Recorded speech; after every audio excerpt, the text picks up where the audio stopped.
Hi viewers, my good wishes to each and every individual who is watching this video, and welcome to our channel KBK IT Trainings. ఈరోజు నేను parts of స్పీచ్ని handle చేయాలనుకుంటున్నానండి. Parts of స్పీచ్ని handle చేసేటప్పుడు ఈ zone కూడా ఎందుకు పెట్టారు అనేది మీకు ఒక ఇమీడియట్గా ఒక ఆలోచన వస్తుంది.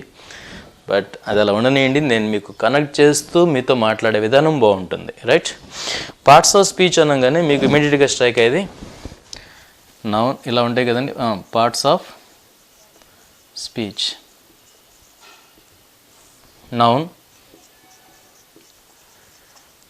Second one pronoun,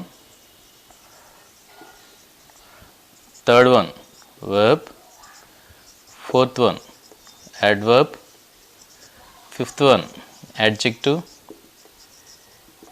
sixth one preposition, seventh one conjunction, eighth one interjection.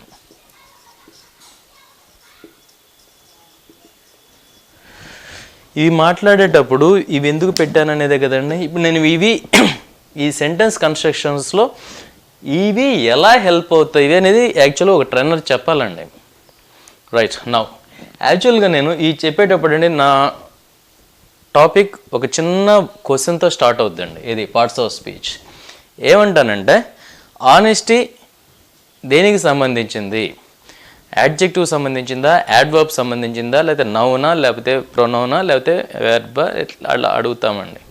అడగగానే స్టూడెంట్స్ ఏమంటారంటే ఒక్క సెకండ్ కూడా ఆలోచించకుండా యాడ్జెక్టివ్ అంటారు. కొంతమంది ఏంటంటే యాడ్వర్బ్ అంటారు. నేను అడిగిన క్వశ్చన్ ఏంటండి ఆనెస్టీ. నేను అడిగింది ఏంటండి అది ఆనెస్టీ. అడగగానే స్టూడెంట్స్ నుంచి మనకు వస్తున్న ఆన్సర్ ఏంటండి యాడ్జెక్టివ్ అంటున్నారు. కానీ కాదండి, ఇదేంటో చెప్పంటారు నౌన్. ఆనెస్టీ అనేది నౌన్, అబ్స్ట్రాక్ట్ నౌన్ అని ఉంటుంది చూడండి, అదే.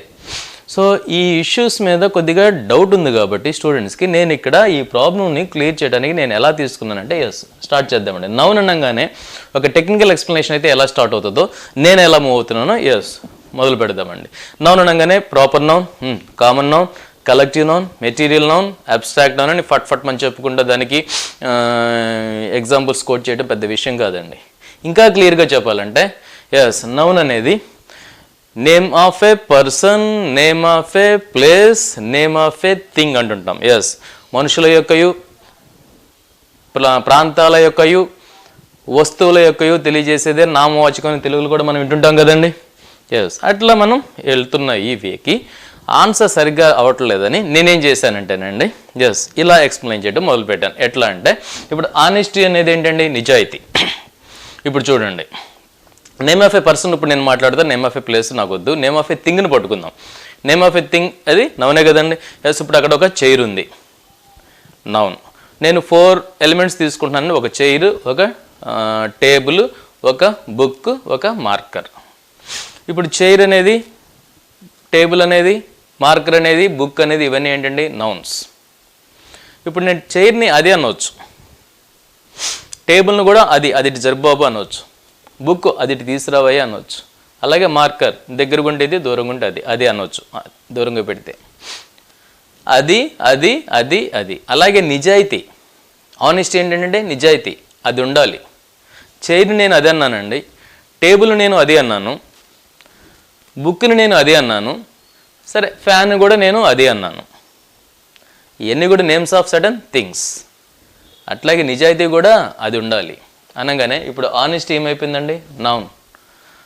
చాలా సింపుల్గా గుర్తుపెట్టుకోండి, ఏదైనా విషయాన్ని మనం హీతో కానీ, షీతో కానీ, ఈ అదే ఇట్తో కానీ, దేతో కానీ కనుక రీప్లేస్ చేస్తే అవి నౌన్లే. రీప్లేస్ చేయబడ్డవి నౌన్ అండి, ఇవి నౌన్లు కాదు, ఇవి ప్రొనౌన్లు. వీటి నౌన్ అన్నారని అనుకోమాకండి, వీటితో ఏదైనా రీప్లేస్ చేస్తే అవి నౌన్లు. ఇప్పుడు ఏంటండి ఇవన్నీ దేంతో రీప్లేస్ అయినాయి? ఇటుతో అయినాయి. అలాగే ఇప్పుడు ఇది కూడా ఆనెస్టీ కూడా నిజాయితీ అది ఉండాలి, నౌన్.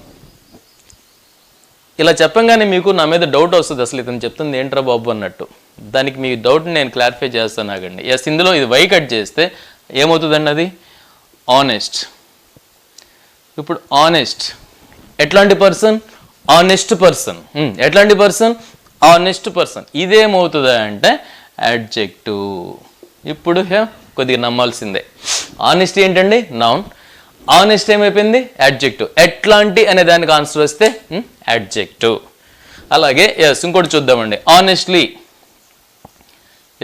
ఆనెస్ట్లీ అదేమవుతుందండి? యాడ్వర్బ్. ఎలా బిహేవ్ చేశాడు? ఆనెస్ట్లీ. సో ఇప్పుడు నేను నౌన్ విషయం గురించి మాట్లాడాను, యాడ్జెక్టివ్ గురించి మాట్లాడాను, యాడ్వర్బ్ గురించి మాట్లాడాను. వెర్బ్స్తో ఆల్మోస్ట్ మనం ఆడుకుంటున్నాం. ప్రొనౌన్ అనేది అది కూడా సరదాగా చెప్పేయచ్చండి. అది కూడా నేను ఇప్పుడే మీతో మాట్లాడేస్తాను. ఇప్పుడు చూడండి, మీకు 3 ఎలిమెంట్స్ మీద ఒక చక్కటి క్లారిటీ వచ్చింది. ఇదే గ్రాంటెడ్ కదండి, ఇంకా ఉన్నాయి. ఎట్లాంటి అనేదే యాడ్జెక్టివ్ కదండి, ఇంకా ఫర్దర్ ఉన్నాయి. బట్ ఏంటంటే స్టార్టింగ్లో ఒక స్లో లెర్నర్ వీటి మీద ఫోకస్ చేస్తే చాలు. ఎలా అంటే యాడ్వర్బ్. ఎలా అనే పరిస్థితికి ఆన్సర్ వచ్చింది అనేది యాడ్వర్బ్. సో ఇక్కడ నేను ఏంటంటే ఇక్కడ పర్పుల్ కలర్తో స్టేట్మెంట్ స్టార్ట్ చేసిన తర్వాత ఈ ఆన్సర్డ్ 1 డిఫికల్ట్ క్వశ్చన్ ఎస్టర్డే. నిన్న అతను ఒక డిఫికల్ట్ క్వశ్చన్ ఆన్సర్. ఎట్లాంటి క్వశ్చన్? Difficult question. అది అందుకోసం నేను ఈ షీట్ ఉంచాను. ఇది హార్ట్ ఆఫ్ ద సెంటెన్స్. ఇది వెర్బ్ అయిన తర్వాత మిగతా పార్ట్స్ లో ఈ యాడ్జెక్టివ్లు, యాడ్వర్బ్లు ఎలా వాడాలి అనే దాని మీద మనకు ఒక క్లారిటీ ఉండాలి. అందుకని ఈ షీట్ ఇక్కడ పెడదాం. He answered 1 difficult question. He asked 1 important question yesterday. ఎట్లాంటి క్వశ్చన్? ఇంపార్టెంట్ క్వశ్చన్ అన్నప్పుడు మనం వాడుతుంది ఏంటండి? యాడ్జెక్టివ్.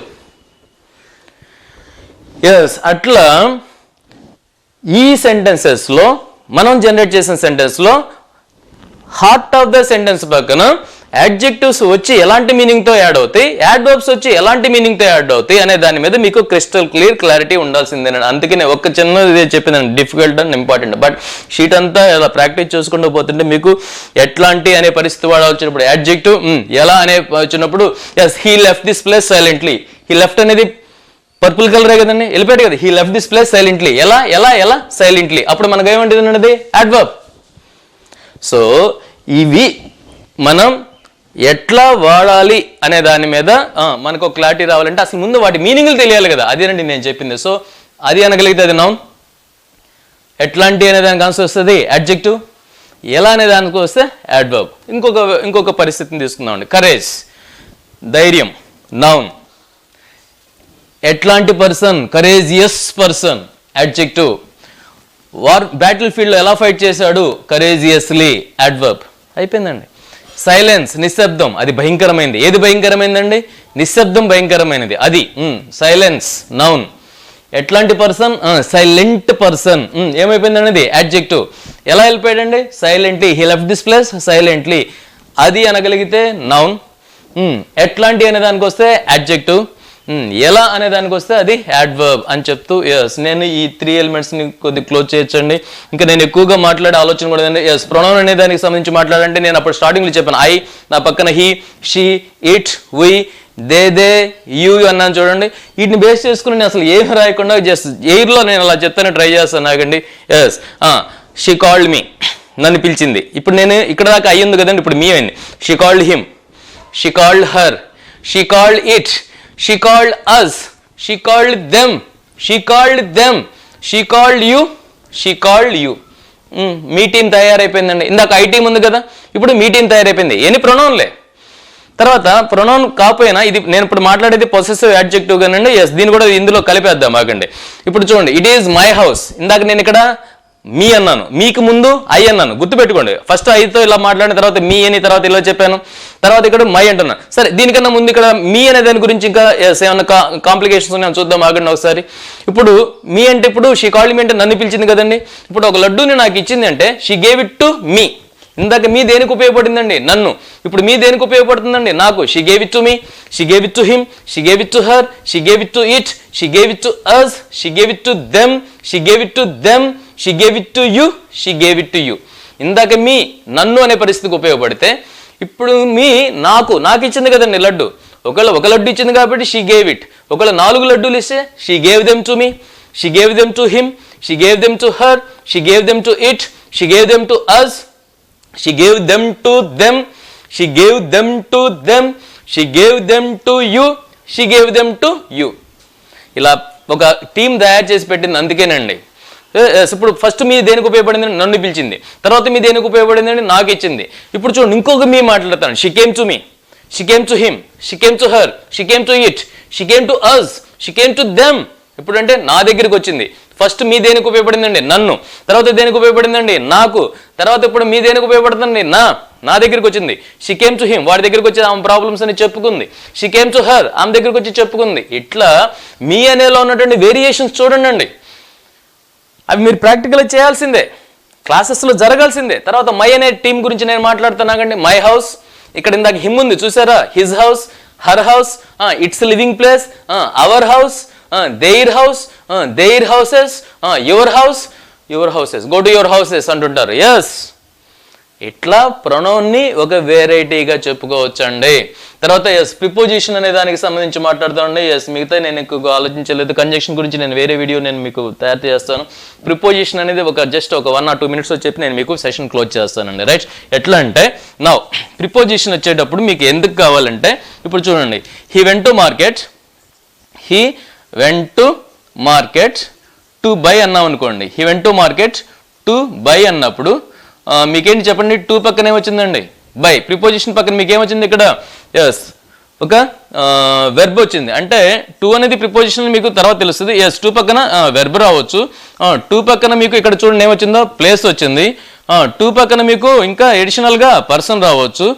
టూ పక్కన మీకు ఇంకా ఎడిషనల్గా సమ్ థింగ్ కూడా రావచ్చు. ఎస్, ఇది చెప్పాలండి ప్రిపోజిషన్ అన్నప్పుడు. ఎస్, టూ పక్కన వెర్బ్ టు బై అని, టూ పక్కన ప్లేస్ టు మార్కెట్ అని, టూ పక్కన పర్సన్ టు మై మదర్ అనొచ్చు, టూ పక్కన something. Yes, I listen to something. ఇట్లా అలాగే ఇట్లా ఫర్ అనే ప్రిపోజిషన్ పక్కన ఎలాంటి కాంబోలు వస్తాయో కూడా మీకు తెలుసుకోవాలండి. ఫర్ పక్కన ఒక్కోసారి ఏమొస్తుందండి? వెర్బ్ వస్తుంది. ఇందాక టూ పక్కన బై అన్నాం కాబట్టి ఫర్ పక్కన బయింగ్ వస్తుందండి. ఫర్ పక్కన అలాగే ప్లేస్ వస్తుంది. ఫర్ పక్కన అలాగే పర్సన్ వస్తాడు. ఫర్ పక్కన అలాగే సమ్ థింగ్ వస్తుంది. ఇంకా సంథింగ్ ఇంకా ఫర్ పక్కన థింగ్ వస్తుంది. తర్వాత ఫర్ పక్కన థింగ్ ఇంకా సబ్డివైడ్ చేస్తే మనీ. ఫర్ పక్కన టైం. ఎస్, చూడండి ఇప్పుడు జాగ్రత్త చూడండి. Yes, he went to market for buying అనొచ్చు. I love this place for Chennai అన్నప్పుడు ప్లేస్. ఫర్ మై మదర్ అన్నప్పుడు ఎస్ పర్సన్ వస్తుంది. My child cried for a toy అన్నప్పుడు సంథింగ్ వచ్చింది. I purchase this marker for 25 rupees అన్నప్పుడు ఫర్ పక్కన money వచ్చింది. I concentrated on my subject for 2 hours అన్నప్పుడు ఫర్ పక్కన టైం వచ్చింది. ఇట్లా ప్రతి ప్రిపోజిషన్ పక్కన ఎస్ ఏ కాంబోస్ వస్తాయో దాని మీనింగ్ ఇలా తెలిస్తే ఎస్ ఇక్కడ సెంటెన్స్ పక్కన హార్ట్ పెట్టిన తర్వాత ఎక్కడ అడ్జెక్టివ్లు ఎక్కడ అడ్వర్బులు పెట్టిన తర్వాత ఎస్ ప్రిపోజిషన్స్ కూడా మీరు వెనక అటాచ్ చేస్తూ ఒక ఫుల్ లెంగ్త్ సెంటెన్స్ కనుక జనరేట్ చేస్తే అప్పుడండి మీరు ఇంగ్లీష్లోకి ఎంటర్ అవడానికి అర్హత సాధించినట్టు. పార్ట్స్ ఆఫ్ స్పీచ్ చెప్తాం, ఎందుకు చెప్తామో కూడా క్లారిటీ లేకుండా ఉంటుందండి స్టూడెంట్స్. ఎందుకు చెప్తాం? ఒక హార్ట్ ఆఫ్ ద సెంటెన్స్ తయారైపోయినాక ఏ ప్లేసెస్లో మనం అడ్జెక్టివ్స్ పెట్టాలి, ఏ ప్లేసెస్లో మనం అడ్వర్బ్ పెట్టాలి, ఏ ప్లేసెస్లో మనం ప్రిపోజిషన్స్ పెడుతూ ఒక ఫుల్ లెంగ్త్ సెంటెన్స్ ఎట్లా వస్తుంది అనేది తెలియజేయడానికే ఈ పార్ట్స్ ఆఫ్ స్పీచ్ అండి. నేను సింపుల్ చాలా ఫాస్ట్ చెప్పాను తెలుసండి. బట్ ఏంటంటే ఎస్ టైం ఫ్యాక్టర్స్ ఇవి. స్టూడెంట్స్ 2 నిమిషాలు మించి వింటలే. బట్ ఎస్ ఇప్పటి వరకు ఈ కంటెంట్ విన్నందుకు చాలా థ్యాంక్స్ అండి. టాపిక్ లైక్ చేస్తే మీరు సబ్స్క్రైబ్ చేసుకోండి. కుదిరినంత వరకు స్ప్రెడ్ చేయండి. ఎస్ ఈ వాచ్ చేసినందుకు ఇప్పటి వరకు కూడా మీకు అందరికీ థ్యాంక్స్ అండి. Thanks a lot.